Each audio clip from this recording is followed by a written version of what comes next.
So you're telling me in order to play this game, I've got to paint all these 200 figures. I've got to find a 6 foot by 4 foot table. I've got to put all this stuff down, trees and hedges and buildings. I've got to make all that or buy it. And then I've got to decide what set of rules we're going to use. Or I could just crack open this box and we can start playing. Isn't this marvellous? I've spent months researching my army, buying all the figures, painting them up. I've been making some lovely terrain. I bought some nice buildings. They're going to look great on a table. Much better than all that paper and cardboard counter nonsense. Yes, today on Dragon's Teeth we're posing the question, board or table? Which do you prefer?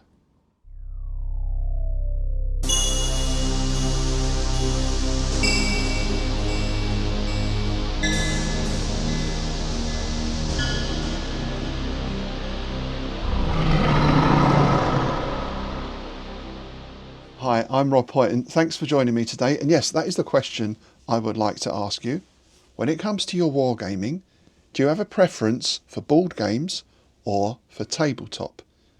Now, I suspect, like most of us, particularly anyone of my vintage, as kids we grew up with all those classic games.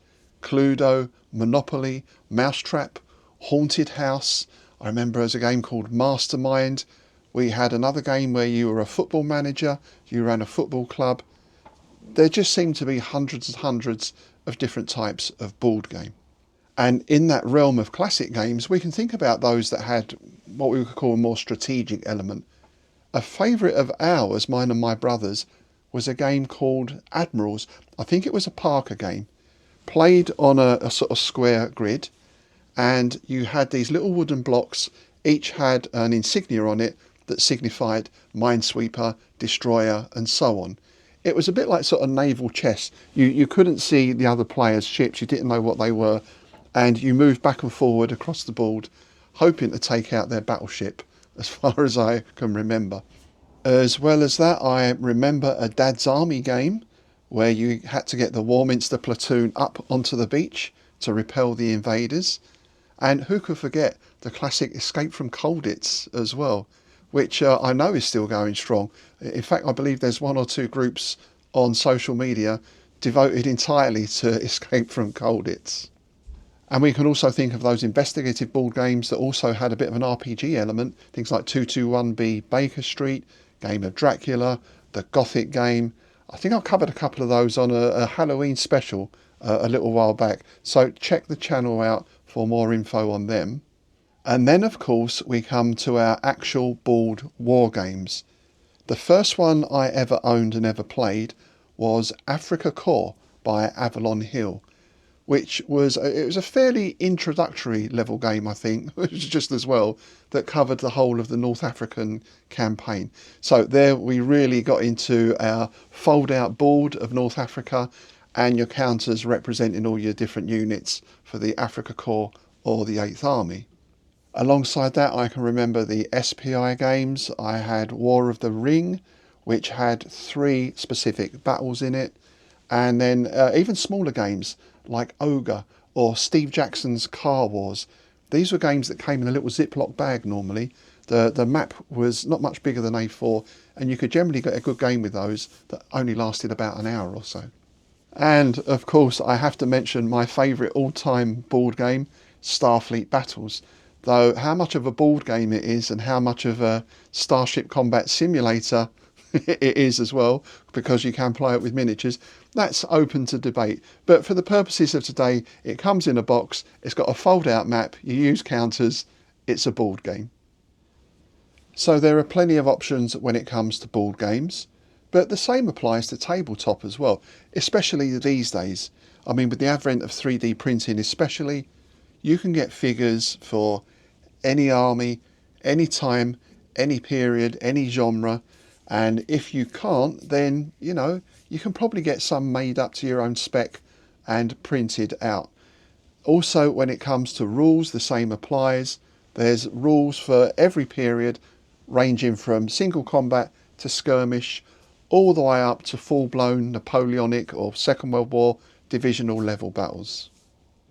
But which do you prefer, and what are the pros and cons of each? Well, the first one is obvious. With the board game, you don't have to buy a load of figures and paint them up. Having said that, we do get these sort of hybrid games now. I can think of things like Zombicide or Monolith's Conan game, which are played on a board but come with lots of figures and quite often very nice figures as well. I think the thing with those is no one expects you to paint those figures.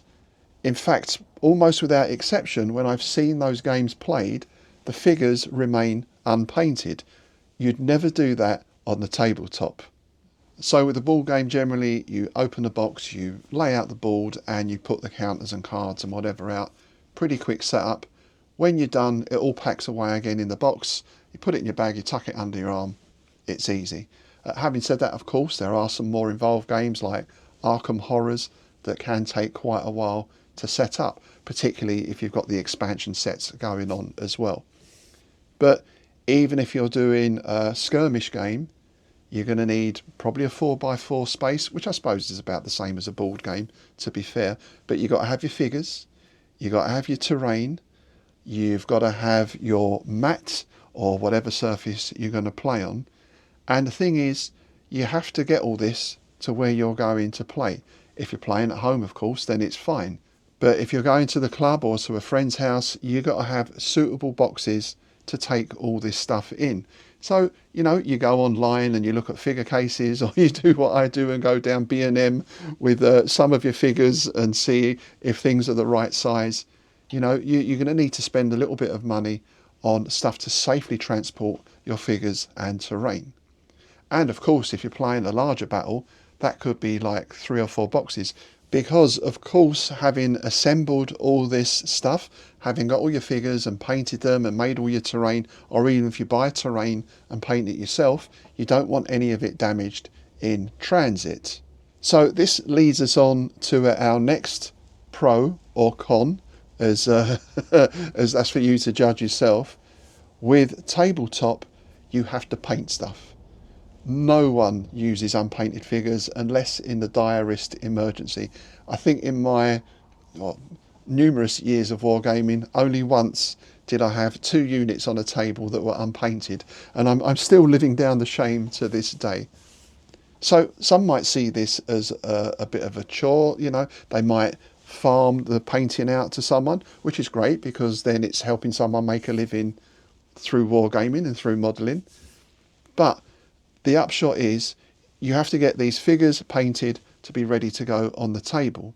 Now, some might see that as a con, other people see it as a pro, because as part of that painting process, you start doing your research. Of course, you're already researching because how are you making this army up? You suddenly realise you've got more Tiger 2s on the table than were actually made, perhaps. So there's that element of research as well that goes into any tabletop army, even if it's a skirmish game. Plus, of course, if you can't quite get the particular units or figures you want, you can always convert as well. This is probably less common now with the advent of 3D printing, but back in the day, we were cutting arms and legs off of Airfix figures and moulding other bits on and perhaps making things out of green putty just to give our army the correct look. So there's that aspect. The other aspect is the aesthetic, if you like. I don't think there's anyone in the wargaming world, or many people outside it, who aren't attracted by a really good table layout. And this is one of the things that changed hugely when I came back into the hobby after something of a break.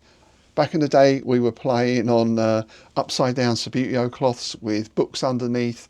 We went to the model railway shop to get some Hornby fences and hedges, perhaps made some card buildings. I remember Bologna, do you remember them? Sort of vacuum plastic gun emplacements and all that sort of thing. To be fair, things looked okay. But when I came back in, I saw there'd been huge leaps in terrain.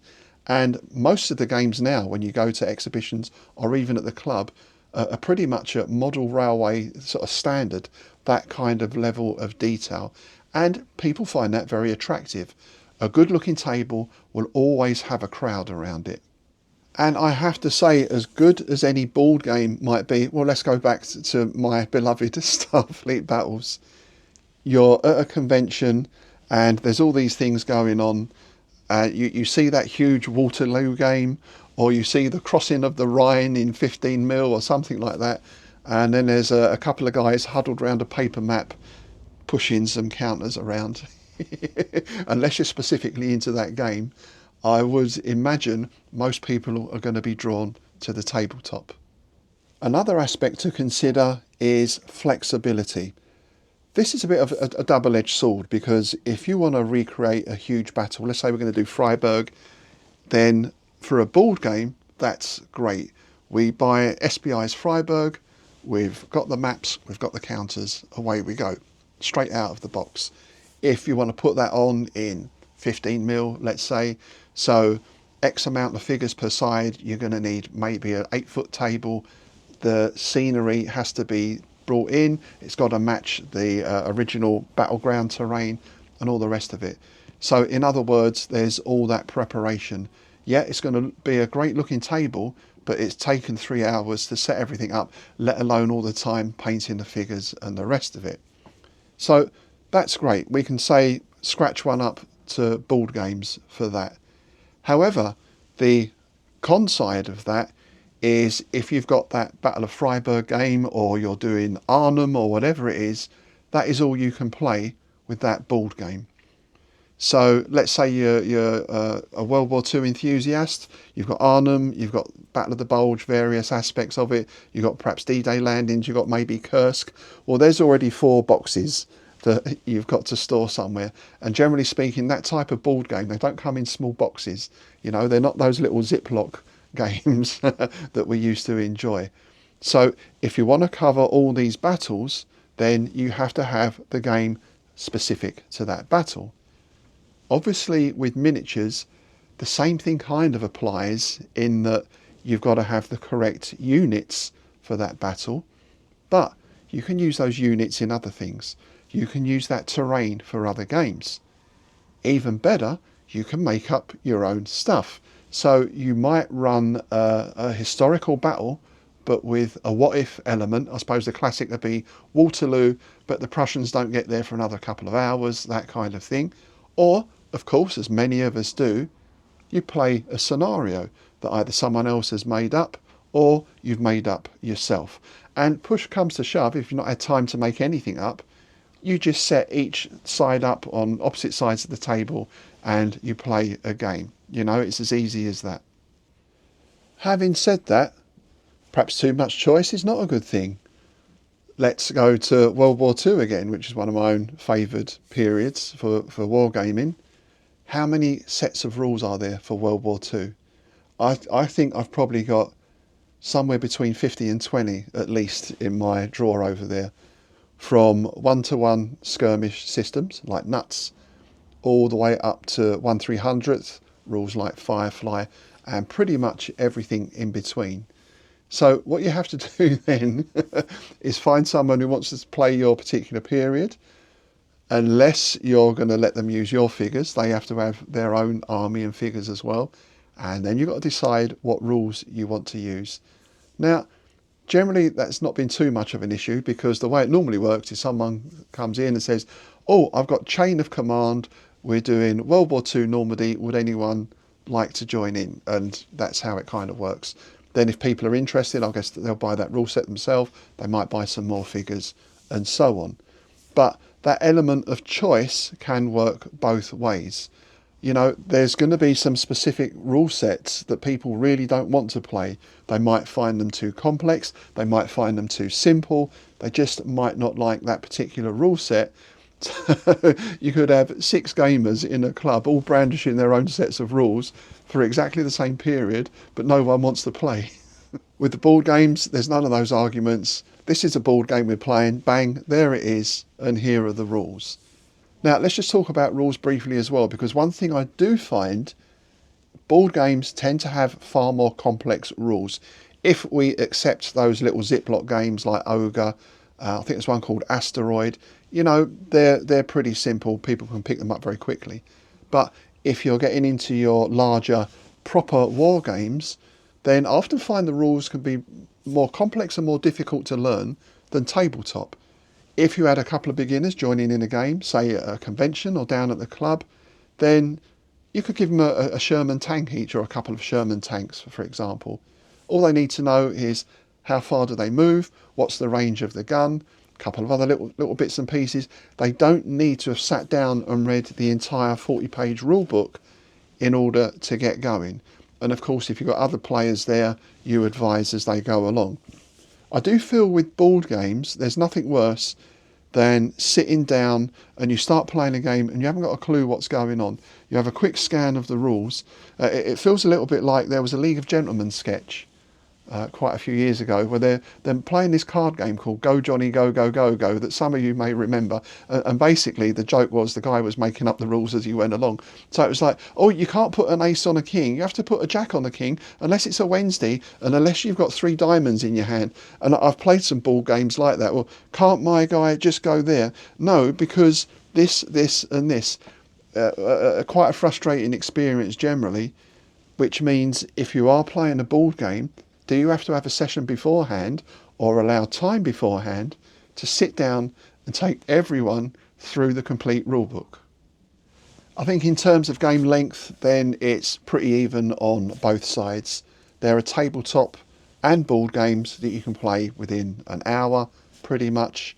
And then there are things like North Africa, or there's a fairly recent World War II game come out that covers the whole of World War II on a global level and apparently takes 3 days to play. So, you know, the same can be said if you've got your large tabletop battle going on. That's not going to be done in a couple of hours. So alongside that, I suppose as pros and cons go, you have to think about setup, time to play it, and can you leave it all there? Generally with board games, you're going to need less space. So it's usually easier to leave something set up on a dining room table or whatever. You know, you can do the same with tabletop to an extent, maybe not those bigger games, unless you have the luxury of a specific gaming room in your house, which will make you the envy of most wargamers, I should think. But, you know, if a game is going to go on for an extended period of time, do you have the capacity to leave everything set up? And of course, do you have cats? Because cats are the natural enemy of modelers everywhere. When it comes to cost, I don't think there's a lot of difference when you consider the basic set of Zombicide, which I mentioned earlier, probably coming in around 80 quid at the moment, I think. That's just for the basic set. 80 quid will get you a good size 10mm or 15mm army. Granted, I suppose you're going to have to pay for the paints and the terrain, but of course, once you've got all that stuff, you're going to use it for lots of different projects. The danger with board games, and I've done it myself, I've spent 50 quid on a board game and we've played it once and it goes back in the cupboard and, you know, it's not come out. We did say over Christmas we were going to play Arkham Investigations, which I bought last Christmas, again, because we only ever did the first case on that, but we just never got around to it. Somehow there's something different for me in setting up a tabletop and getting everything ready, rather than just, oh, let's do this now, and we get the box out and we start playing. I don't know, it's a different mindset to me. Of course, the pro for the board game is if you're stuck for something to do one night, the telly's crap, which it invariably is, you can say, oh, let's have a quick game of that or whatever, and it's out and you're up and running very quickly. So, you know, cost and playability perhaps evens itself out.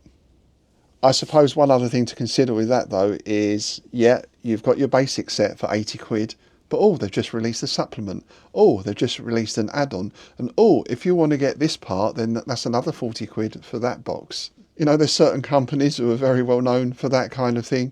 I suppose to be fair, they do pretty much the same for their tabletop games as well. But generally speaking, once you've got your tabletop army, that's it. You don't really need to buy anything else. At least that's what I tell my wife when I get to a convention and see what's on offer. Well, that's something different. So what is your preference then? I think for me, there's something about the tabletop that feels more involved and more immersive and more like a simulation. It's hard to get excited by a cardboard counter with a little marking on it, you know, moving a unit of heavy cavalry forward, or bringing your tanks up behind the hedgerows. You know, to me that's a more cinematic feel. Although it does feel a lot more immersive. But of course, I do enjoy board games as well. I mentioned Zombicide, which I played a few times, and you know, I play Starfleet Battles every week if I could find someone to play it with. And I suspect for the vast majority of us, the answer is, well, it depends. It depends who's around, how much time have we got, how much space have we got. Does someone bring a board game in or a rule set that looks really interesting? I'd like to have a go of that. I doubt there's anyone in the wargaming community who plays only board games or only tabletop. But I'm happy to be proved wrong. Let me know if you do, and let me know why. The good news is that whether you're into your board games or your tabletop games, both are in a very healthy position at the moment.